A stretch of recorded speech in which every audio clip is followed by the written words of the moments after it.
ট্রাভেলের জন্য হচ্ছে চার্জার ক্যারি করা অনেক ঝামেলার, যেহেতু ড্রোন চার্জ করতে হয়, ফোন চার্জ করতে হয়, অ্যাকশন ক্যামেরা চার্জ করতে হয়। 2-3টা পোর্ট একসাথে থাকলে এটা মানে লাইফটা ইজি হয়ে যায়।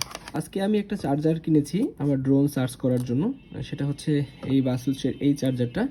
এবং এটা কেনার মেইন কারণ হচ্ছে এখানে 3টা পোর্ট রয়েছে এবং এটা 30 ওয়াটের। আমার ড্রোন সাপোর্ট করে 30 ওয়াট পর্যন্ত ফাস্ট চার্জিং। তো আমরা এখন এটা খুলে দেখি 3টা পোর্ট।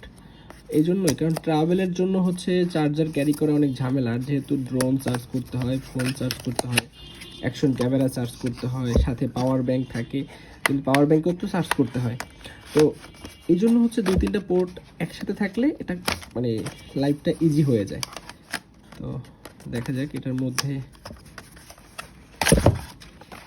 এই যে এটা হচ্ছে চার্জারটা এবং এখানে হচ্ছে ম্যানুয়াল রয়েছে যা যা থাকে, সাথে ওয়ারেন্টি কার্ড, যেহেতু বাসুসের ওয়ারেন্টি কার্ড পেয়েছি এবং এটা কিছু স্টিকার দিয়েছে ওরা। তো এটা হচ্ছে মূলত মেইন চার্জারটা। তো চার্জারটা দেখতে খুবই মিনিমাল এবং ডিজাইনটাও খুবই সুন্দর। 3টা পোর্ট রয়েছে, ইউএসবি অন, ইউএসবি 2 এবং টাইপ সি। পিন দুইটাও খুব স্টেবল। ওভারঅল এটা সুন্দর এবং এখানে হচ্ছে চেক করে দেখা যায় বাসুসের এটা অরিজিনাল কিনা। সো আমি যেহেতু মোটামুটি ট্রাস্টেড একটা শপ থেকে নিয়েছি, সো এটা অথেন্টিক হওয়ার কথা। আর না হয় এখানে আপনারা স্ক্যান করে দেখতে পারেন যে এটা বাসুসের অরিজিনাল কিনা। সো চার্জারটি ইউজ করে দেখা যাক কি অবস্থা। ভালো থাকবেন সবাই, টাটা।